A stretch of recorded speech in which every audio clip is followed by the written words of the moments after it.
guys, I have a fun video for you all today. I'm going to talk all about tech neck. Some of you have asked me what treatments there are out there that will improve the appearance of tech neck. So that's what I'm going to cover in today's video. If you are not familiar with tech neck, it is a newer term coined to describe the visible signs of aging on the neck which arise as a result of repetitive downward movement and gaze as we check our smartphones and tablets. We are hopelessly reliant these days on our smartphone. I can't live without mine. If I misplace it, I go into panic mode. In 2017, Americans spent on average about 6 hours a day engaging in online media, social media, through their smartphones and tablets. And Americans check their phone approximately 46 times per day. And that number is actually double in individuals ages 18 to 24. So younger people are looking at their phone a lot more. And therefore, it's not surprising that we are seeing the consequences of this repetitive behavior in young people around the age of 35 as visible signs of aging on the neck.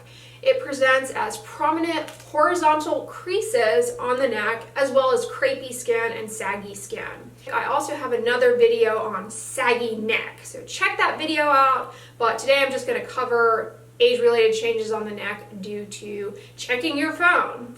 It's not surprising that because younger people are constantly bending their head forward to check their phones and tablets, that we are seeing visible signs of aging on the neck at an earlier age, particularly in people in their 30s. And this is very cosmetically bothersome. Nobody wants to have wrinkles on their neck at any age.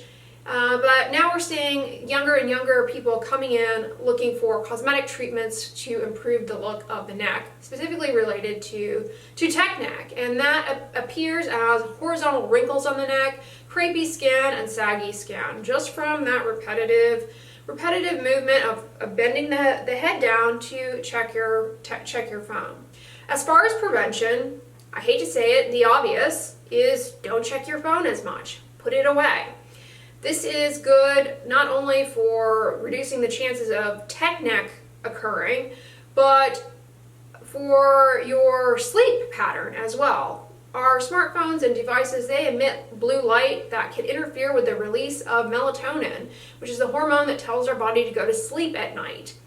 And therefore, turning off your phone, putting it away, doing something that doesn't involve the phone in the evening is not only going to reduce that repetitive motion that contributes to tech neck, but also will improve your overall sleep quality, which is super important not only for the health of your skin, but for your total body health and your sanity. Poor sleep disrupts every organ system in the body and accelerates age-related change. So good sleep, turn off the phone early to support good sleep. Also, try holding your phone in front of your face instead of down, so at eye level. Therefore, you don't have to bend your head down as much.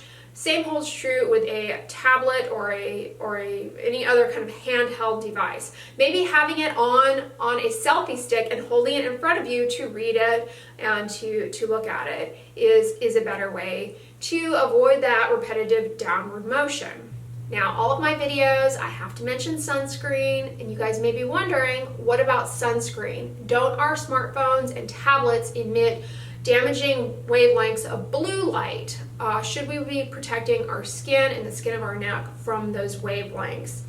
And I'll refer you back to my video on blue light and sunscreen ingredients for protection against blue light. I'll list it down below in the description box for you guys so it's easy to find.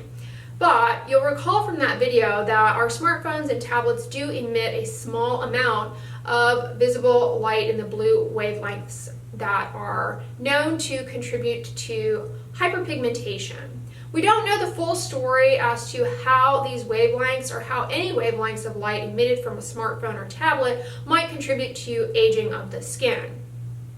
But I'll remind you from that video that the amount of visible light in the blue light wavelengths that comes from our tablets and smartphone devices pales in comparison to the dosages that we get from the sun. Therefore, as I said in that video, your priority should always be protecting your skin from the sun. But at the end of the day, sunscreen can't hurt, but I can't tell you for sure how it's going to affect the prognosis outlook in terms of tech neck. Those are some preventative measures against tech neck, but what about actual treatments? The first treatment which a cosmetic dermatologist can offer you is something called high-frequency microfocused ultrasound, or ULTHERAPY.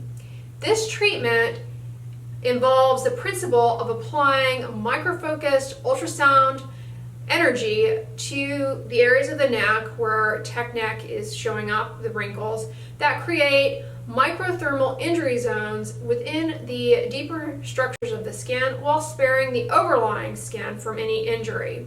And in doing so, create areas where new healthy tissue can come in and fill in the spaces of damage that resulted from those repetitive movements, culminating in prominent horizontal wrinkles and sagging and crepiness, for example.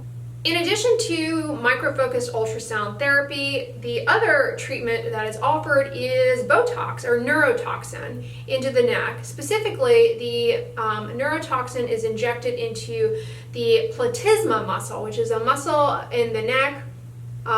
If you bare your teeth, you can see it. The platysma muscle is injected with about 40 to 60 units of neurotoxin, and this can relax the muscle and improve the appearance of tech neck. Then the third treatment that can be offered is filler into the neck to improve the appearance of deep existing wrinkles. Hyaluronic acid filler into the neck. So microfocused ultrasound therapy, Botox or neurotoxin, and filler. The three of these together yield optimal results. Any one treatment on its own is kind of subpar. The three yield maximum results together rather than any one on its own. And while these do not necessarily cure the tech neck, if you continue to strain your neck, those age-related changes can proceed. But there is some thought that perhaps the Botox as well as the ultrasound can act as preventative measures against the formation of tech neck.